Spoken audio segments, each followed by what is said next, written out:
Right, Parashat Vayakhel. So in Parashat Vayakhel, we have a repetition of all the commandments to build the Mishkan. As it says again to Moshe in Har Sinai, in Parashat Terumah, Parashat Tetzaveh. However, those commandments this time have a little tweaks in them, and when little changes in the description of building the Mishkan, the actual putting it together, how to actually put it together. So now we were told what to build, and now we actually have to put it together. Now, if you want to start to compare between the commandments or the instructions that were given in a different parashiyot, you could clearly see that while the commandment of building the Mishkan, HaKadosh Baruch Hu finished that instruction with the concept of Shmirat Shabbat. In our parasha, Moshe starts its words to Am Yisrael by commending us on keeping the Shabbat, and only after that he tells us how to put the Mishkan together, or the commandment of putting the Mishkan together. And Karagil, as usual, those things raise some questions, and we need to think and see what's going on here. Why is it like that? And there is a correlation, there is a connection between the holiness of the Mishkan and to the holiness of Shabbat.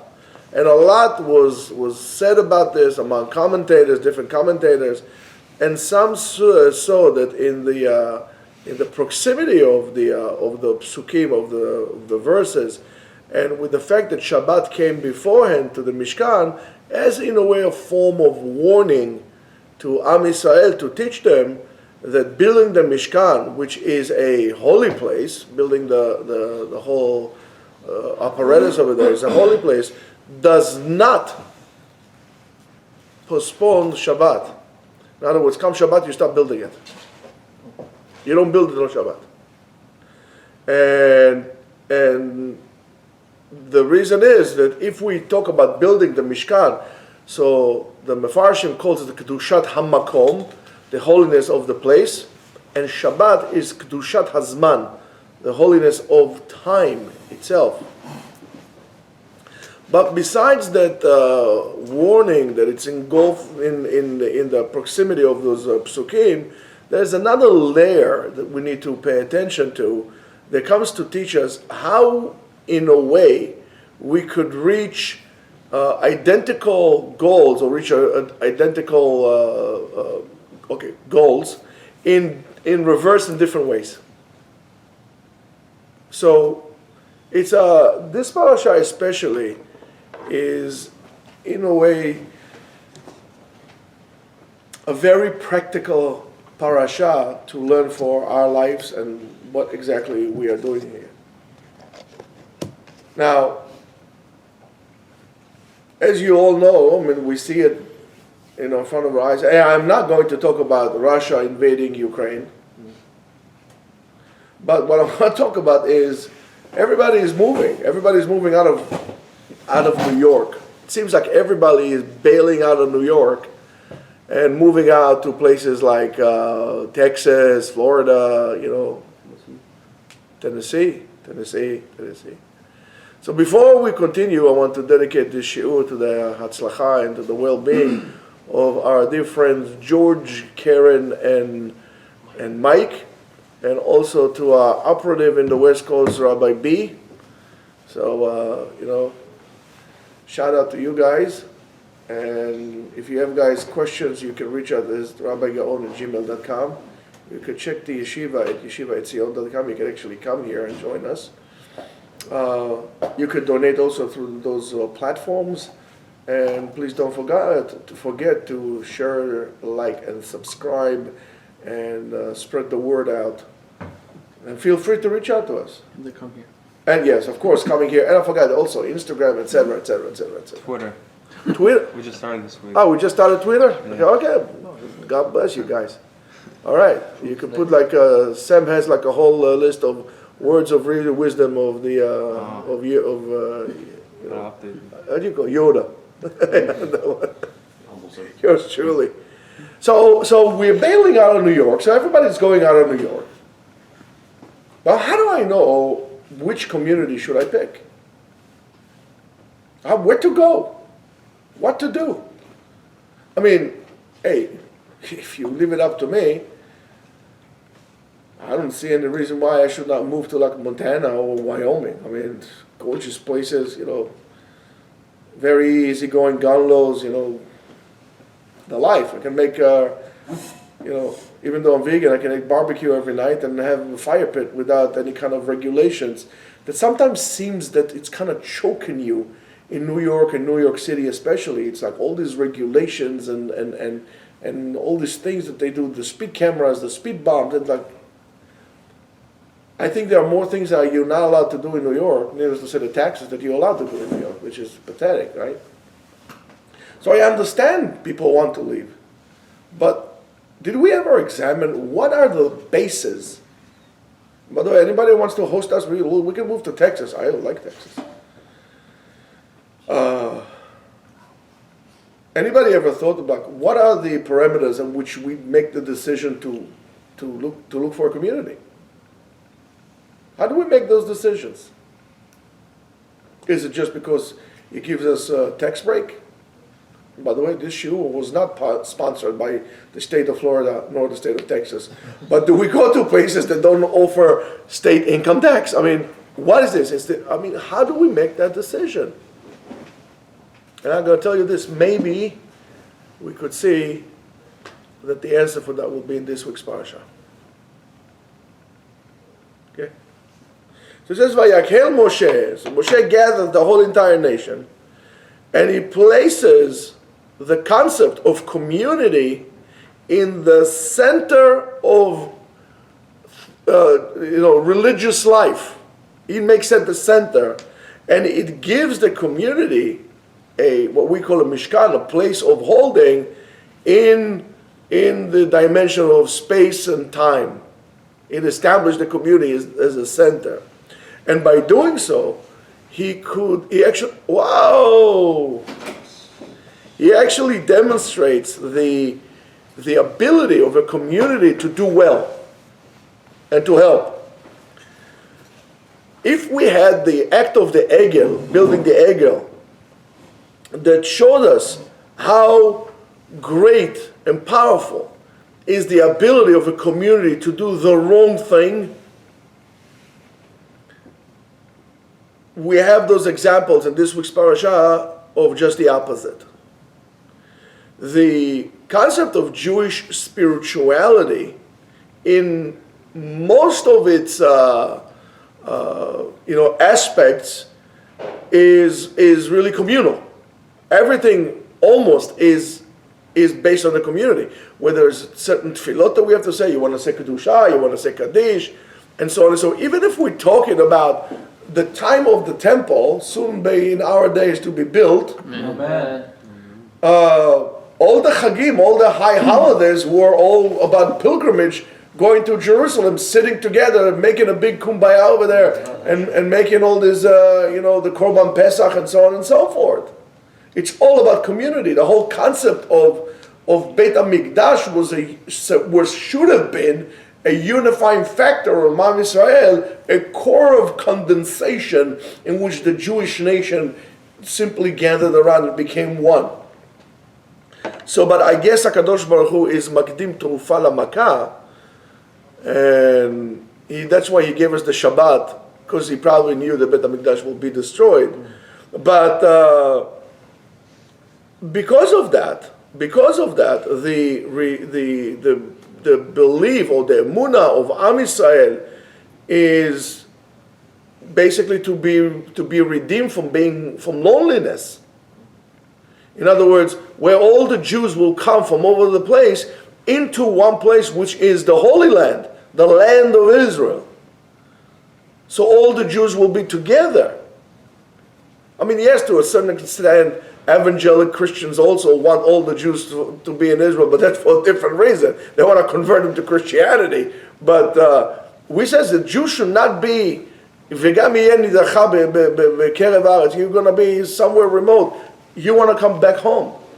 So that's something that is very important. So since we said that Jewish spirituality, first of all, is communal spirituality, right? And that's what makes it. So the community, which is the social partnership, is a fundamental point or point of view in our humanistic essence of what we are and what we do.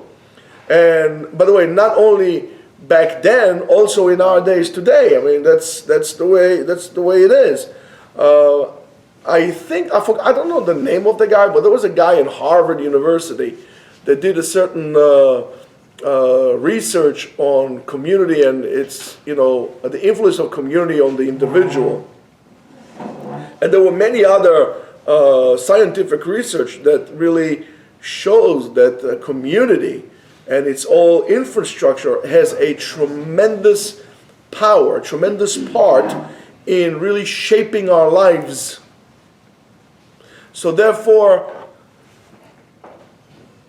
I mean, is that inertia over nature? Yeah, most likely. I mean, the Rambam says himself, tell me who your friends are and I'll tell you who you are, because we are a social being. And therefore, because we are a social being, our society around us would influence who would we become. Yeah.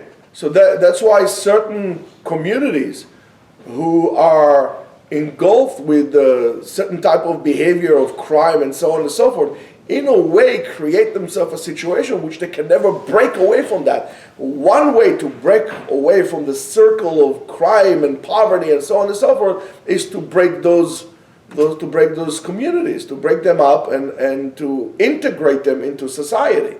Not like some crazy mayor wanted to take the jails and to put them among people. These are people that are rejected out of society. There's a reason for that as well. Here we're talking about breaking poverty by integrating them. I, for myself, don't believe that government should be a landlord. Government should not provide people with houses. Government should help provide people chances to make money, to be independent, not to provide them housing. Government is not a landlord. You agree with me? Right? So you don't have to agree with me. So here comes, so what really happens is, so comes Moshe Rabbeinu. What does he do in our parasha? He directs the focal point of Bnei Israel to two main centers or community centers in Am Yisrael, in Judaism, which one is in space and one is in time, as we said previously. And the center that is in time, of course, it's Shabbat. Shabbat is the spiritual focal point, the eye of Am Yisrael, one eye of Am Yisrael, in which we should view the world. In other words, you should look at every single day of the week as a preparation for Shabbat. That's your focal point. Even though it comes, Shabbat, the Sabbath, comes at the end of the week, but that was only in the beginning. After let's say, Matan Torah in Har Sinai, the Jews received the Torah, the Shabbat became the focal point, not the end of the week. The focal point of the week. That's the center of the week. People think center is only in the middle. But no, center means that's what everything is focused on. So Shabbat is the one that does that. And the other one was, of course, as we say, was the Mishkan, that later on became Beit HaMikdash. And somehow it evolved even to what we have today, which is a Beit HaKnesset, a shul. That's where the community comes together to practice as a community their religious duties. So Beit HaMikdash was the iris of our eyes, right? The focal point of our eyes, and it got replaced. I don't know, got spiritually cataracted. Therefore, we turned it into Beit HaKnesset. We don't see so well, but that's the shul. But our attitude has to be, As such, the shuls are actually, we need to understand the importance of shuls in our life. That's why you need to go to shul. You can't tell me, oh, listen, okay, so we had COVID, okay, whatever, corona, morona, the whole entire thing. Fine, but now there's, you should go to shul. And if you live in a place that has no good shuls, move. So here's one indication or indicator of how to look in the community. What's the status of the shuls there? What's the status of the synagogues there? What is going on? Not only what is going on in the synagogue? We'll see it like that. So how the community functions around Shabbat and how the community functions around the synagogue is an indicator for the capacity and the ability and the power of the community itself and its own spiritual health. So on Shabbat, when you put all your individual needs and so on and so forth, where do you come together? You come together in a shul, and the shul is basically the house of the community. So when you look around, you got to see what is going on in the shul. And of course, there are certain hints for that were brought out in the building of the Mishkan of how things should be. One hint for that would be that we mainly look at the Mishkan and Beit HaMikdash as a fantastic structure, but God is not interested in architecture and designs like that. That's why on top of the Mishkan, the original thing, what was the cover? There was no roof there. They had skins on top of it. So don't concentrate on the facade of the building, but rather the spirit of the congregation inside of it. People are very hasty to build, giant buildings, and that's exactly what happened with the conservative reform movement in America. They build fantastic buildings, giant. I mean, they look like some buildings in Athens. They're like giants with pillars and so on and so forth. But inside there was no spirit. There was nothing to unify the community, mainly because everybody came there as an individual. There was no sense of community. That's why you can buy today conservative and reform buildings, and many of them turn into churches. Because it was just a building. Don't look at a building, look at the spirit. So when you go to a community, so it could be that the synagogue is in a small, humble place, but the spirit inside of it is explosive. It's fantastic. I remember there was a shul in a certain community, I'm not going to mention names, and I used to daven there for years. It was in a house.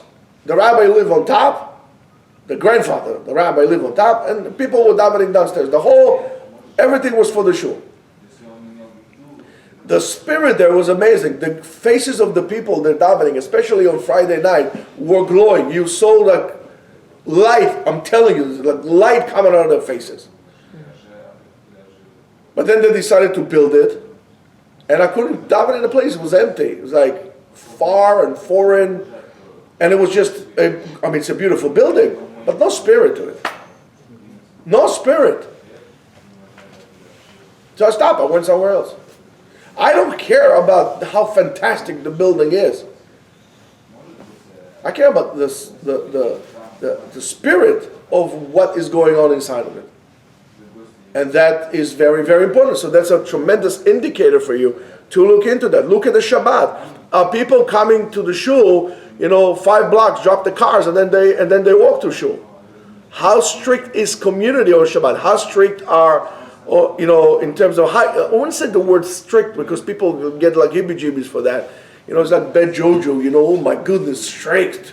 But how important for them is to keep the Shabbat? Do they have any roof? They don't have any roof. Is the Shabbat something to look forward to in this community or not? Not how many bottles of Johnny Walker Black and they have on the table, or gold, or whatever you want. But rather how much joy and simcha and spirituality is there. Not how many types of food you have in Seudah Shlishit, but rather how much people are singing there, what is going on there. That's an indicator of how it should be. That what was the Mishkan. That's how you measure your community. So, listen, it's not that Judaism does not consider, or for them the individual is important. Judaism consider a lot of the importance of the individual. I mean, we say, Kol Adam Olam Umlo. Every person is a world, is a whole entire universe. So we have this, but yet we have the words of the word of not good, lo tov. The first time it appears in the Torah is what? We always translate it as a way, that's why we need to get married. But it says, lo tov heyot ha'adam levado, period. It's a statement. It's not good for men to be alone. Judaism is not a religion that pushes its people to be alone in isolation. On the contrary, it encourages people to be a part of a community. So lo tov heyot ha'adam levado. And if you look at this, the way we live, and that's why I said to you sometimes, if you talk about the concept of vacation, I think the concept of vacation started somewhere, I'm not sure, but somewhere around the 19th century. Until that point, there was no concept of vacation.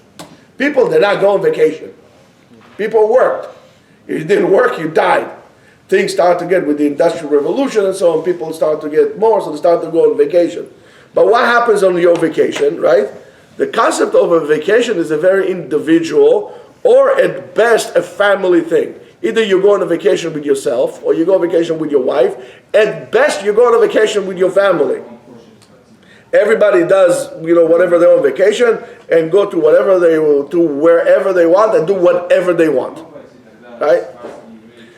However, Shabbat is very collective in its own essence. Shabbat is very collective, and it says, what did it say about Shabbat? Ata, ubincha, uvitcha, ve'avdecha, ve'amatcha, uve'emtecha, ve'gircha, asher b'sharecha. You, your family, your workers, your animals, and even the resident aliens among you, all going to rest on Shabbat. So therefore, it is public. Shabbat is something public, and it's something that everybody joins together, and something that everybody gets to share Shabbat. And it is all available to all under same conditions. Because if, for example, let's say, Jonathan wants to go on vacation, and let's say he, Baruch Hashem, makes a lot of money, so he wants to go to, I don't know, where would you go? Dubai. To Dubai. Yeah, to go to Dubai, you got to be really stupid. I got to tell you that. But let's say you're stupid and you want to go to Dubai. Okay, fine. You went to Dubai. Why did I see sand? For Passover. Passover in Dubai. That's really retarded. I'm sorry to tell you. What would you do already if you're going to Dubai to do Passover? Might as well just go to Egypt and just mess it all up. Why? It's the most retarded thing. The closest thing for you to do is to do it at home. To go to Dubai. Let me check your oil gauge. Something there's maybe you're misfiring some of your cylinder. You're going, don't go to Dubai. Be at home. I'm telling you. Listen to me. So let's say, for example, you want to go on vacation to Punta Cana, Dominican Republic. You want to go to San Martin. But I don't have money to do so. So I'm going to go to vacation to the public library in Jamaica. Jamaica Avenue. Yeah, not Jamaica the island. So it's not, we cannot experience it together. On Shabbat, we're all equal. Shabbat is universal to all Jews. We are all equal in that. The fact that you make 50 times more money than I do has nothing to do with that. On the contrary, my Shabbat could be better than yours because I decided to elevate it. So that's the Shabbat, and all Jews are doing so, right? Everybody is joining in, and everybody could benefit. But we're all sitting down together. We every Jewish family, and it's interesting because in Israel, even secular people, to a certain extent, would sit down on Shabbat to eat. I go to my my parents, well, now with my mother, but you open the shades in the balcony, the things in the summer, you hear plates and stuff going on from all windows, and I know that in this building, there are secular people there. Everybody sits down to eat Shabbat. What they do afterward, they might watch TV, they might go with the car, but everybody sits down to eat Shabbat. And it's amazing. It's an amazing thing. So HaKadosh Baruch Hu gave it to us as, in a way, a kapara for the egel. The egel, we use the power of community to destroy. Here now, HaKadosh Baruch Hu gave us an option. If we don't have Beit HaMikdash, we still have two eyes to look into. One is the shul, the other one is Shabbat. So Shabbat, we can all experience that, and everybody enjoys that. So vacation, I go as an individual, I go as a family, but Shabbat, we all celebrate. And so is all the Jewish holidays. Whether it's Pesach, Shavuot, Sukkot, we'll make the pilgrimage. We all celebrate it together. Now, if you are a multi-millionaire and you have like a 57-floor building in Manhattan that looks like a cigar upside down, right?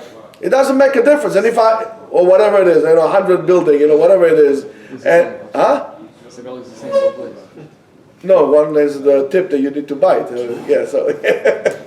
But, or if I, for example, just like, a regular, Pashut Yid, just a regular Jew like this, sitting down, driving my 4x, no, that's, okay. Hey, Zalman. And we're sitting down together, we could be partners in the Korban Pesach, in it together, equal. How wonderful it is when you come to realize that the bottom line is not how much money you make. It's the ability that we can all sit down and integrate together. It makes you realize that the most important thing in your life is the connections that you make with people, not the money that you made. The fact that you can look at the other Jew at the same eye level. Because when we're sitting down and we're eating the Paschal lamb, we're all equal, we're all the same. And it doesn't make a difference how much money you make. We are all partners in that thing. And that's an unbelievable concept. That's an unbelievable concept. So when they look further, when Chazal looks further into the concept of the Mishkan, and as it comes out in Shmot Rabbah, the focal point, it says, "Imiten ish et kol hon beito be'aval boz yarbuzu lo." If a person will give all his possessions with love, people would laugh at him. Aval banai asu li migdash. HaKadosh Baruch Hu said, when people would spend all the money to build a house, to do something for love, let's say he buys his beloved wife, $1 million ring. So he said, "What are you crazy? You bought $1 million ring." He says, HaKadosh Baruch Hu says, God said to us, "But my children gave everything they have to me to build me a dwelling among them." And it says, and because of that, because of their willingness to give from love, they wanted to be one with me, I went and dwell among them, among piles of carpets and rugs. It's because they love me.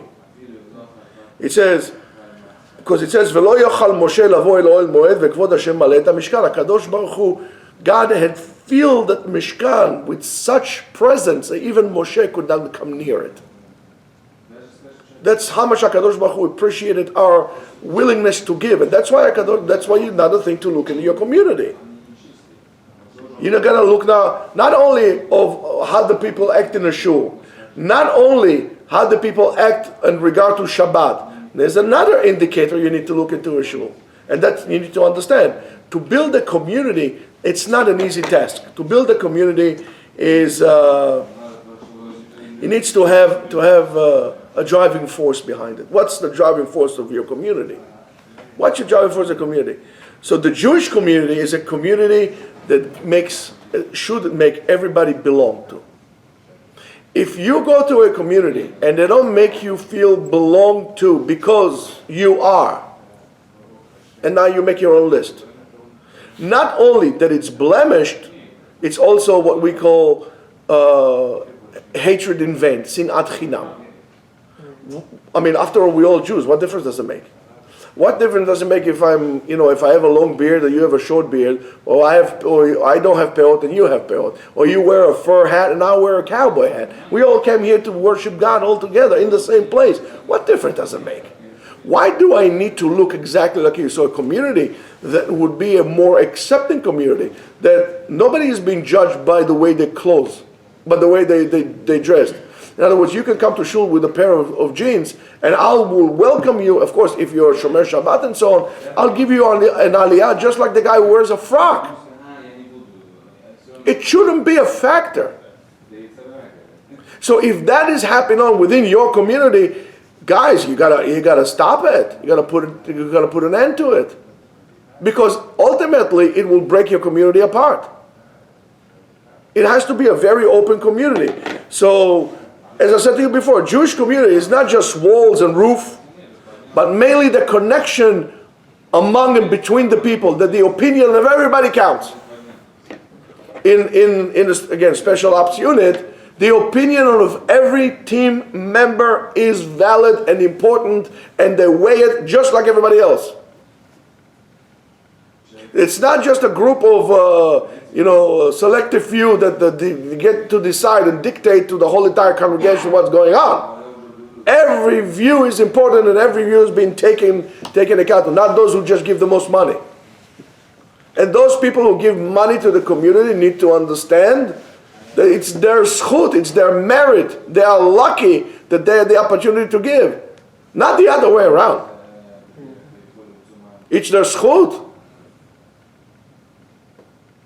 So that's a tremendous, tremendous indicator. You need to view in the community what is the negotiation. How do they speak to one another? Is there an exchange of opinions? Yes, no. That's a very important thing, and that's something that that you find in many Jewish communities that are thriving, which is yet a very difficult thing to do, to maintain such a thing. And yet to bring people together in harmony, just like it was in the time of the Mishkan. But it's hard, it's difficult, and that's why we have the backbone of Shabbat. We have the backbone of Shabbat.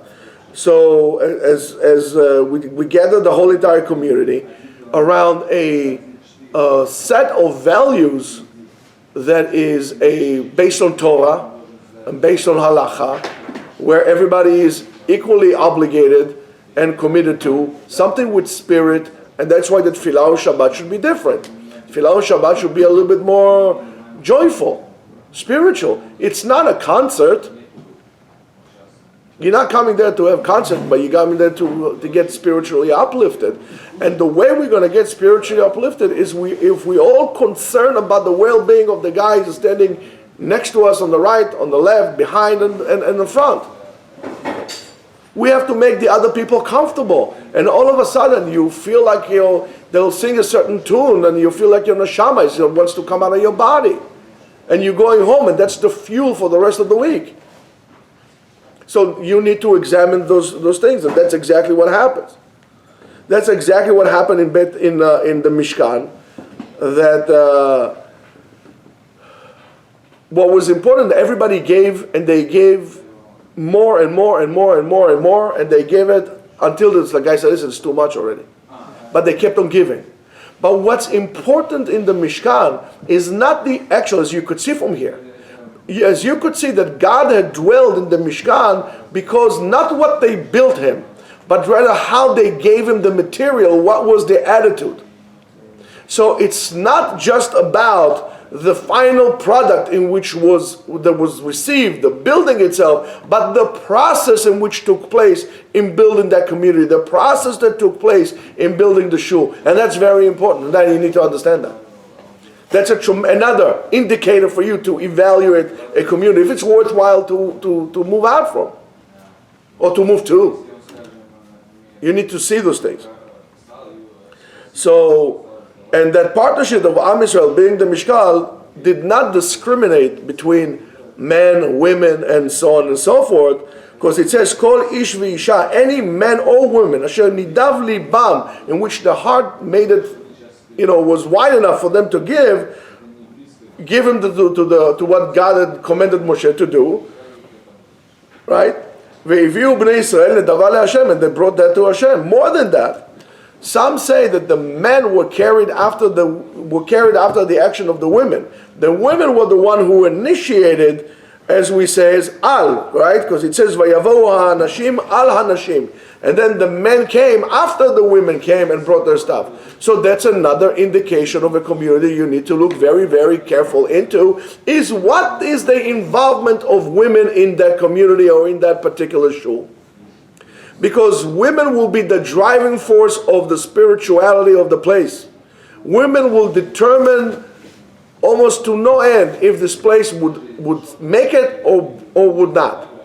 If women are involved in doing acts of chesed and so on and so forth, well, there is a good chance that this place is a healthy place. But if women are completely removed from the decision making of the shul, you know it's a bad place to be in. So when you move, because you need women in the community involved, are there any lectures for women? Are there any activity? Not only lectures, women don't need to sit down and learn Gemara, but is there anything to enrich the spiritual life of a woman? Or the women, should I say? Is there? Good. Let's look further. If not, all right. Let's go have a couple of mojitos and then move to another town, because that's not a good place to be in. Is there a Chevra Kadisha for women? Is there any support group for women? In the old days, what kept the Jewish people is the integrity of the community based on that. And you could see it, the blueprint for the survival of Jewish communities throughout the exile was the strength of the communities. The community was weak, it fell apart. Unfortunately, in Israel, when everybody became on their own, there's no sense of community. And then it falls apart. Then it becomes a very individual religion, not a communal religion. And that is something that it's amazing, because, again, in the research that this guy did, I think his name was, I forget, I don't know. It's a guy from Harvard University. He says the people that went to shuls or to synagogues or to any houses of worship end up giving more charity and helping more to the communities than those who did not go.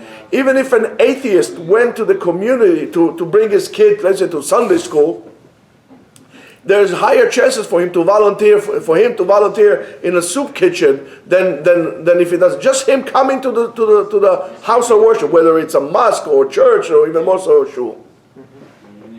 Once the Jews had stopped, and especially in this country, broke away from the sense of the community, and together with Judaism, they fell apart and they disappeared. It's not good for a Jew, regardless of how good the place is, to live alone in a place without a community.